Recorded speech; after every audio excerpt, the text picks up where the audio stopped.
Hello लालची दोस्तों, पूरी कैसे हो आप भाजी लोग? वाला। उम्मीद करते खैरियत से होंगे। आ चुके हैं एक गांव फिर से में नए मोहन नाम टॉपिक का के एक साथ। आदमी अपने परिवार के देखते साथ रहिए, रहता था। मजा आता रहेगा। गांव में उसकी पूरी वीडियो भाजी की एक देखिए, दुकान चैनल थी। को वो सब्सक्राइब इतनी कीजिए, स्वादिष्ट नए पूरी हैं तो भाजी चैनल बनाता को था सब्सक्राइब कि कर उसकी देना पूरी भाजी की खुशबू और से ही लाइक भी कर लोग उसकी देना। तरफ खींचे चले आते थे। चलिए देखते हैं, सच मजा में आएगा। मैंने अपनी पूरी जिंदगी में इतनी स्वादिष्ट पूरी चलिए भाजी देखते हैं कहीं और आगे नहीं क्या खाई। होता है। जो स्वाद तुम्हारे हाथों की बनी पूरी भाजी में है वो और कहीं नहीं। धन्यवाद भैया, ये तो बस ऊपर वाले की दया है।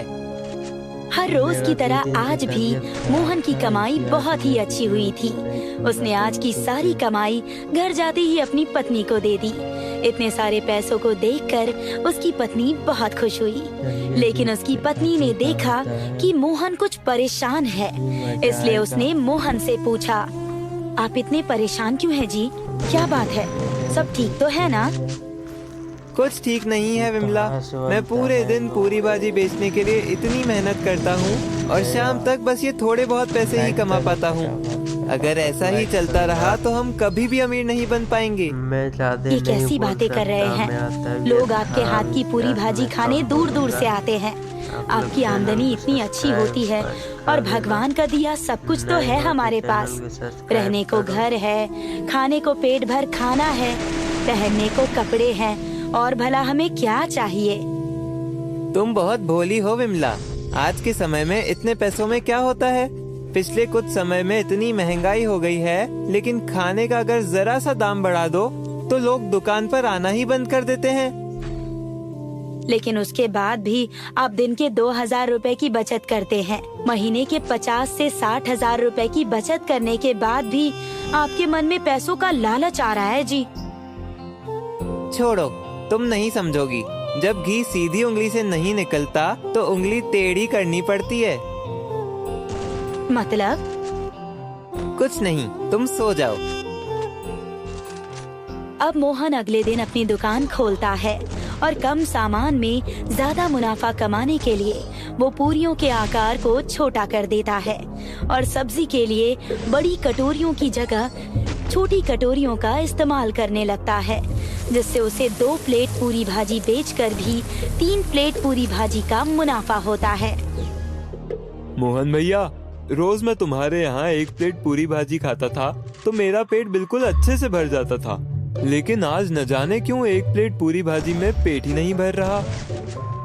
लगता है आज तुम्हें कुछ ज्यादा ही भूख लगी है। अगर 1 प्लेट से पेट नहीं भरा तो 1 प्लेट पूरी भाजी और खा लो। ठीक कह रहे हो भैया, लाओ 1 प्लेट और लगा दो। अब मोहन अपनी हर रोज की कमाई से 1.5 गुना कमाई करता है। इतने से फर्क से उसके ग्राहकों को भी बहुत ज्यादा शक नहीं हुआ उस पर, लेकिन 1.5 गुना मुनाफा कमाने के बाद भी मोहन संतुष्ट नहीं होता और उसके मन में और मुनाफा कमाने का लालच आने लगता है। लेकिन ग्राहकों को उस पर शक ना हो, इसलिए वो छोटी पूरियां बनाने के बजाय उनको पतला करके बेलना शुरू कर देता है, जिससे वो कम आटे में ही ज्यादा पूरियां बनाता है।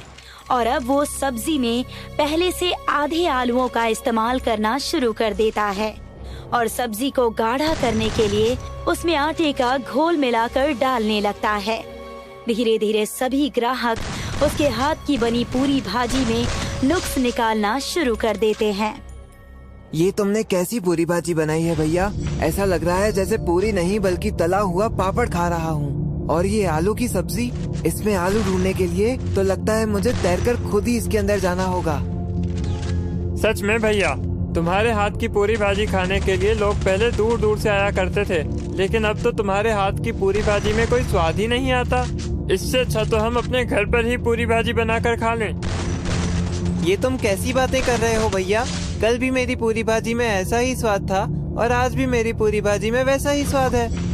धीरे धीरे मोहन की दुकान पर ग्राहकों की भीड़ कम होने लगी। तभी एक दिन गांव के जमींदार जी का खास आदमी उसकी दुकान पर आया। आपने क्यों इतनी दूर चलकर आने का कष्ट किया मालिक? आप हुक्म कर देते तो मैं खुद ही आपकी सेवा में हाजिर हो जाता। मोहन, हमने दूर दूर के गांव में तेरे हाथ की पूरी भाजी के चर्चे सुने हैं। लोग तो कहते हैं कि जो एक बार तेरे हाथ की पूरी भाजी खा ले तो अपनी उंगलियां चाट जाता है। जमींदार जी के पोते के मुंडन पर उन्होंने पूरे गांव को न्योता दिया है और वो चाहते हैं कि सभी गांव वालों के लिए खाना तुम ही बनाओ। इसलिए मैं ये एडवांस पैसे लाया हूँ। अगले हफ्ते के बुधवार को तू सबके लिए एकदम स्वादिष्ट खाना बना दियो और जरा सी भी ऊंच नीच नहीं होनी चाहिए। जमींदार साहब की इज्जत का सवाल है। आप चिंता मत कीजिए मालिक, मैं ऐसा खाना बनाऊंगा कि सब गांव वाले जमींदार जी की दावत की तारीफ करते नहीं थकेंगे। अब मोहन एडवांस में मिले पैसों से दावत में बनाने के लिए सामान खरीदने जाता है, लेकिन सामान खरीदते हुए अचानक उसके मन में पैसों का लालच आ जाता है और वो मन ही मन सोचता है कि भला सिर्फ गांव वालों की ही दावत के लिए इतना सामान लेने की क्या जरूरत है। इसीलिए वो कम सामान खरीदकर दिए गए पैसों में से कुछ पैसे बचाकर अपने पास रख लेता है और कम सामान लेकर दावत बनाने के लिए जमींदार जी के यहाँ पहुँच जाता है। वहाँ वो मदद के लिए एक लड़के को भी अपने साथ लेकर जाता है और जमींदार साहब के घर के पीछे खाना बनाना शुरू कर देता है। देखते ही देखते जमींदार जी के यहाँ सभी गांव वाले, उनके सभी मेहमान आने लगते हैं। वाह भाई, खाने की खुशबू तो जोरदार आ रही है। आज तो दावत खाने का मजा ही आ जाएगा। सबसे पहले जमींदार जी के खास मेहमानों को खाना परोसा जाता है। उसके बाद गांव के सभी लोग अपने सामने इतने स्वादिष्ट खाने को देखकर खाने पर टूट पड़ते हैं और देखते ही देखते थोड़ी ही देर में सारा खाना सफाचट हो जाता है। अरे ओ भैया, हमें भी तो खाना परोसो, कब से खाने के इंतजार में बैठे हैं। क्या कहा? खाने के इंतजार में बैठे हो? अरे तुम लोगों ने तो सब कुछ खा पीकर सफा चट कर दिया और कह रहे हो कि खाना परोसो। अरे अब जाओ यहाँ से, खाना खत्म हो गया है। पता नहीं कैसे भुक्कड़ लोग हैं, इतना सब खाकर भी इनका पेट नहीं भरा। लेकिन उस्ताद, गांव के आधे लोगों ने तो अभी दावत खाई ही नहीं। जब आपको जमींदार साहब ने खाने के पूरे पैसे दिए हैं, तो आपने सबके लिए भरपूर खाना क्यों नहीं बनाया? तू मुझसे जुबान मत लड़ा, मैंने तो सबके लिए ठीक से ही खाना बनाया था। लेकिन ये लोग न जाने कौन से जन्म के भूखे हैं, सभी लोगों का खाना अकेले ही खा गए। जमींदार जी के यहाँ कम खाना बनने की वजह से वहाँ आए आधे गांव वाले भूखे ही रह जाते हैं। लेकिन जमींदार साहब के आगे वो कुछ बोल नहीं पाते और बिना खाए पिए ही अपने घर आ जाते हैं। अगले कुछ दिनों तक पूरे गांव में यही बात चलती रहती है कि तभी जमींदार जी का खास आदमी किसी काम के लिए गांव में आता है और लोगों को ये बातें करते हुए सुन लेता है।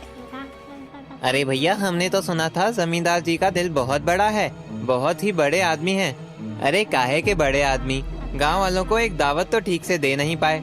अगर उन्हें ऐसा ही करना था तो दावत देने की भला जरूरत ही क्या थी? आधा गांव उनके यहाँ से भूखा लौटा है। और नहीं तो क्या भैया, इससे अच्छा तो दावत में बुलाते ही नहीं।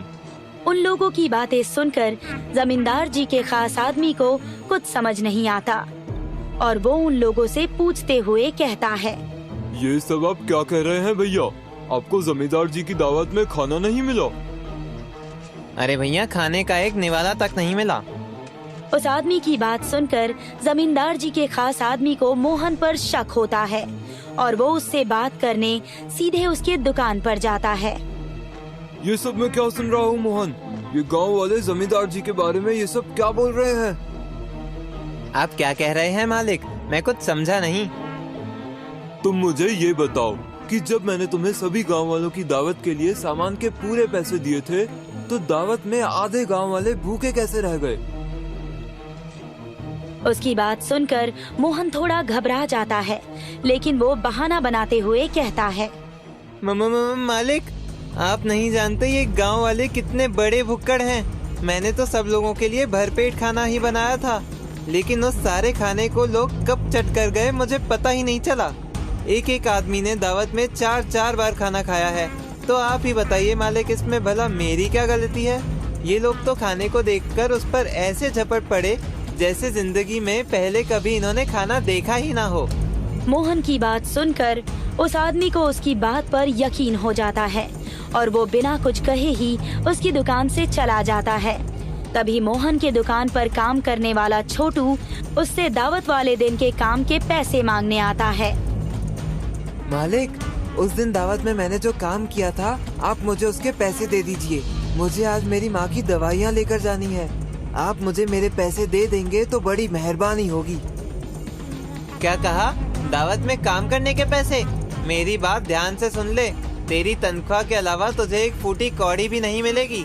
एक तो पूरे दिन यहाँ एक काम नहीं करता, ऊपर से दावत के पैसे मांग रहा है। मालिक, मैंने रात भर रुककर आपके साथ सारा काम किया था। आपको मुझे मेरे पैसे तो देने ही होंगे। तुझे एक बार बोला तो समझ नहीं आता क्या? एक पैसा भी नहीं मिलेगा तुझे। निकल जा यहाँ से। मोहन के ऐसे बर्ताव से छोटू को बहुत बुरा लगता है और वो गुस्से में जमींदार के खास आदमी के पास जाकर उसे मोहन की सभी करतूतों के बारे में बता देता है। अच्छा, तो ये बात है। लगता है मोहन के सर पर पैसों का लालच कुछ ज्यादा ही सवार हो गया है। तुम चिंता मत करो, तुम्हें तुम्हारे हक के पैसे जरूर मिलेंगे और उसे उसके किए का हर्जाना भी जरूर भरना पड़ेगा। जमींदार जी का आदमी छोटू को लेकर अब मोहन की दुकान पर जाता है। छोटू और उस आदमी को एक साथ देखकर मोहन के होश उड़ जाते हैं। इससे पहले कि वो कुछ बोल पाता, वो आदमी मोहन से कहता है, क्यों भाई मोहन, लगता है पैसों का कुछ ज्यादा ही लालच आ गया है तुम्हारे मन में। ये क्या कह रहे हैं आप मालिक? लालच? कैसा लालच? ज्यादा भोला बनने की कोशिश मत करो। मुझे छोटू ने सब बता दिया है, कैसे तुमने दावत के उन पैसों में से आधे पैसे अपने पास रख लिए और इसके काम की मजदूरी भी इसे नहीं दी। तुम जैसे लालची और मक्कार आदमी का हिसाब तो सिर्फ पुलिस ही कर सकती है। मैं अभी के अभी पुलिस को फोन लगाता हूँ। अब वही तुम्हारी अच्छी तरह से खातिरदारी करेंगे। माफ कर दीजिए मालिक, मुझसे गलती हो गई। पुलिस को मत बुलाइए। मैं अभी इसे इसकी मजदूरी और आपको आपके पैसे लौटा देता हूँ, लेकिन आप ऐसा मत कीजिए। पैसे तो तुम्हें देने ही पड़ेंगे, लेकिन जो तुमने किया है उसकी सजा तो तुम्हें जरूर मिलेगी। जमींदार साहब के आदमी से डरकर मोहन छोटू को उसकी मजदूरी और उस आदमी को बचे हुए सारे पैसे दे देता है। तभी वो आदमी मोहन से कहता है, तुम जानते हो कि तुम्हारी वजह से पूरे गांव में जमींदार साहब की कितनी बदनामी हुई। अगर चाहते हो कि मैं पुलिस को ना बुलाऊं, तो अभी के अभी मेरे साथ पंचायत में चलो और सब गांव वालों के सामने अपने मुंह से अपनी इस करतूत को बताओ, वरना मुझसे बुरा कोई नहीं होगा। पुलिस के डर से मोहन सभी गांव वालों के सामने अपनी गलती कबूल कर लेता है कि उसने लालच में आकर ऐसा किया, जिससे पूरे गांव में जमींदार साहब की बदनामी हुई। मोहन सभी गांव वालों से माफी मांगता है, लेकिन उसकी इस हरकत के बाद सभी गांव वालों के बीच उसकी बहुत बदनामी होती है, जिस कारण वो अपनी पत्नी को लेकर हमेशा हमेशा के लिए उस गांव को छोड़कर चला जाता है और उसे अपने लालच के कारण एक भारी खामियाजा भुगतना पड़ता है। रामकिशन अपनी पत्नी माला के साथ रहा करता था। रामकिशन यूं तो आलसी था, लेकिन उसकी पत्नी माला अपने पति के आलस से परेशान थी।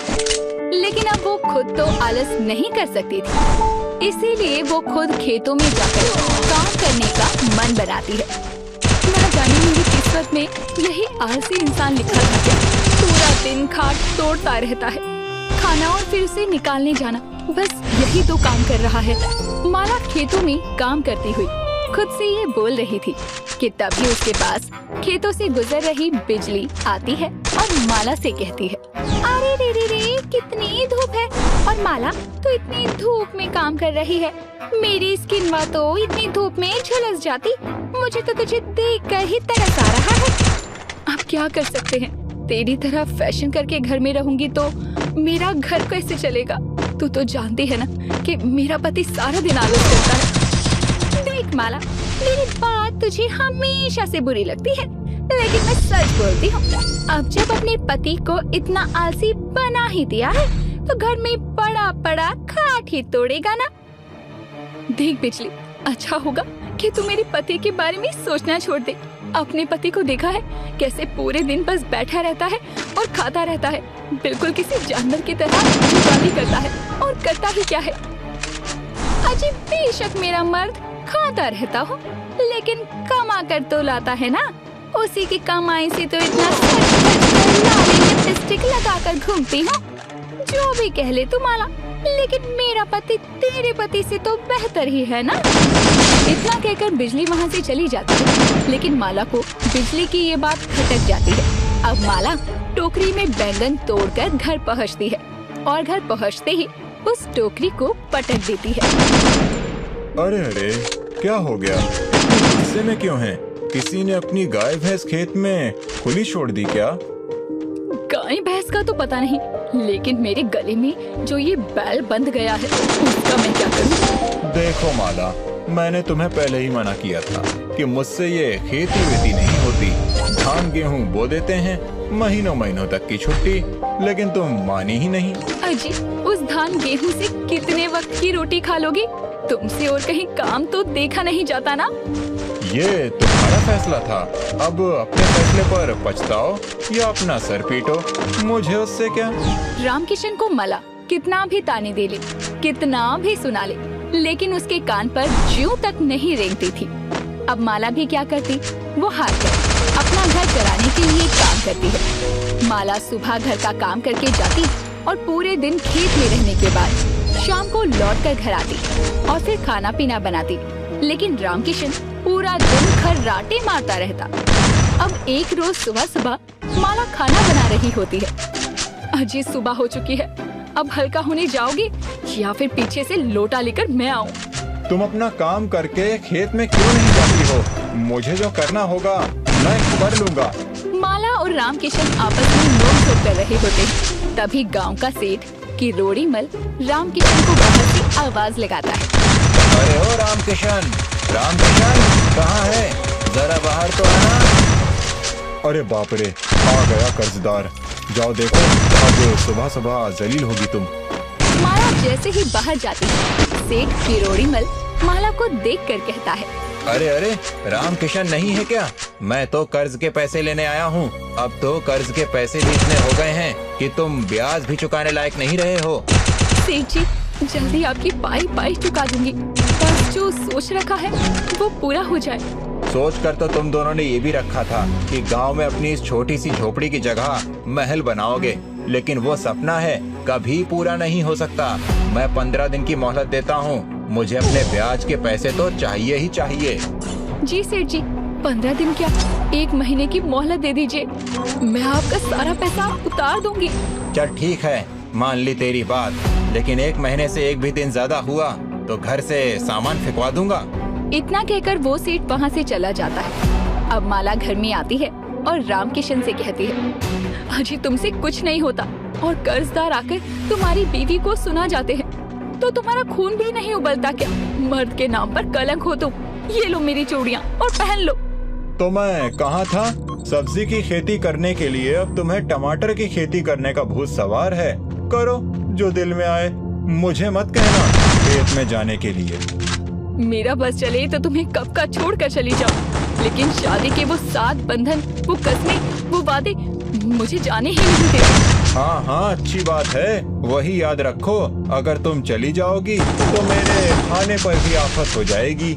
अब माला गुस्से में खेतों की तरफ चली जाती है। इधर बिजली माला के घर से सेठ किरोड़ीमल को जाते हुए देखकर अपने पति गंगू से कहती है, जो कि प्लेट भरकर खाना लिए बैठा होता है, अजी सुनते हो, अभी अभी सेठ किरोड़ीमल माला को सुना कर गया है, कह रहा था कि माला ने उसका कर्जा नहीं उतारा है। हाँ, अजी मैं आपसे बातें कर रही हूँ और आप हैं कि सिर्फ खाने में लगी हैं।